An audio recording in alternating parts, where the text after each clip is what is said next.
Every year, 2.5 million migrants are trafficked across global borders, generating an illicit industry valued at up to £5.5 billion.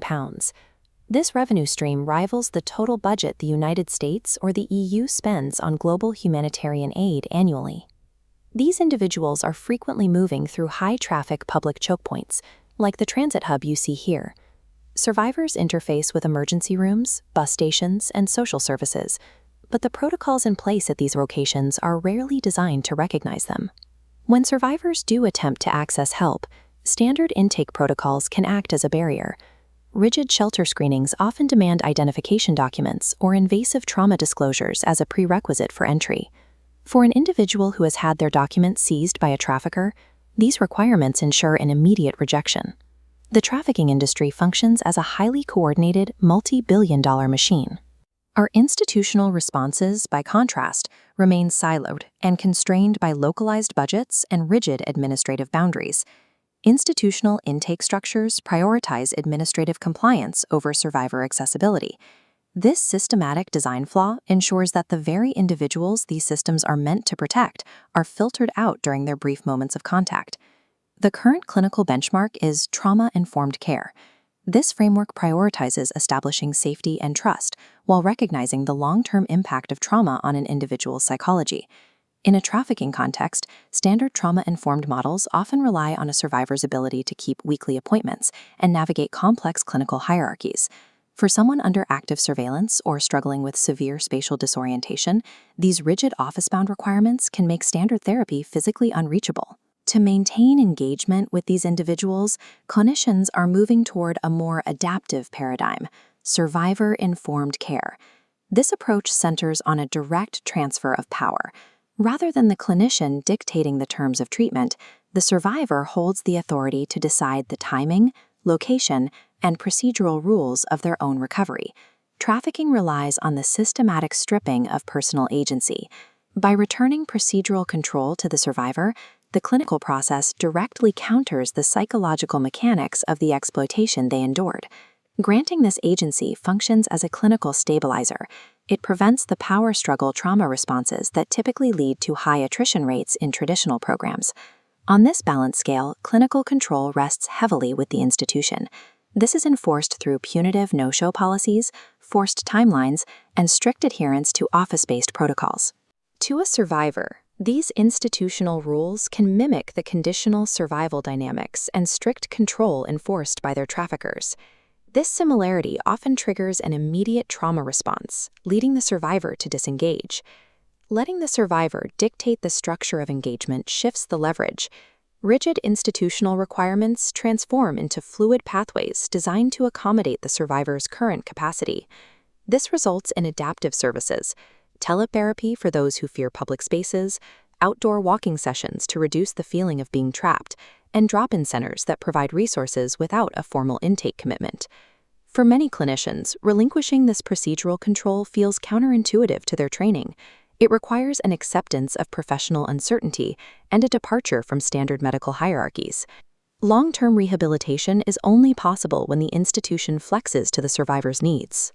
Forcing a survivor to conform to a rigid institutional structure often ends the clinical relationship before it truly begins.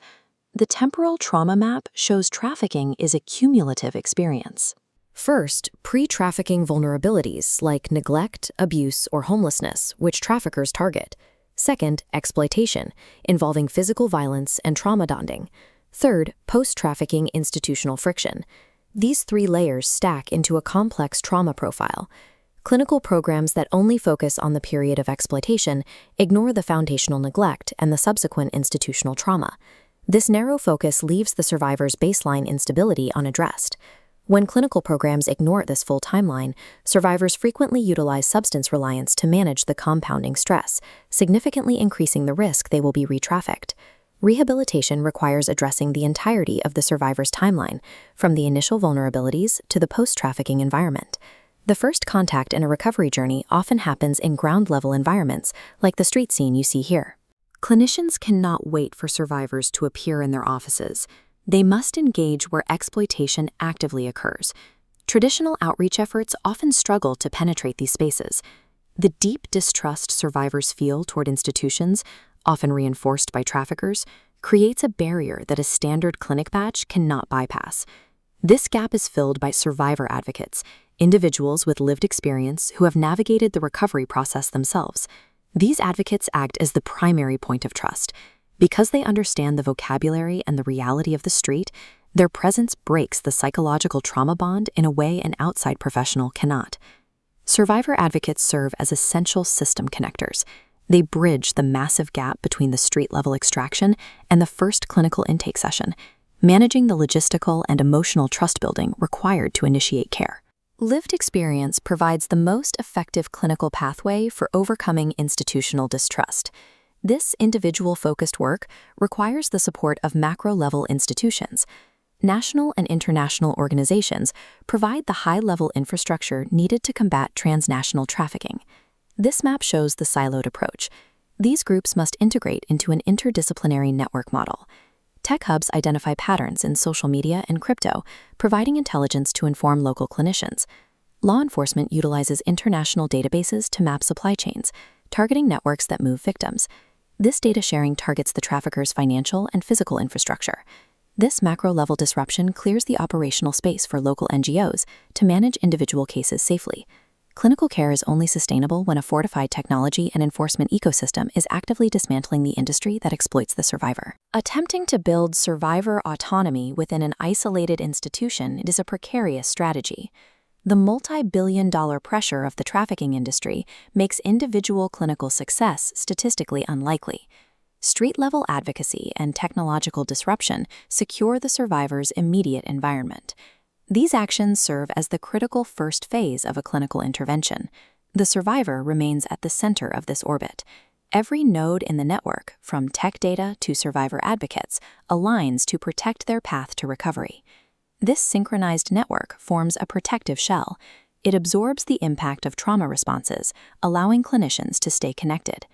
The objective of this interdisciplinary ecosystem is to secure the space required to return total procedural agency to the survivor. The intervention ecosystem must match the complexity of the multi-billion-dollar illicit industry it is designed to dismantle. Professionals must move past isolated, rigid models of care. Effectively countering the trafficking industry requires the engineering of integrated, survivor-led ecosystems.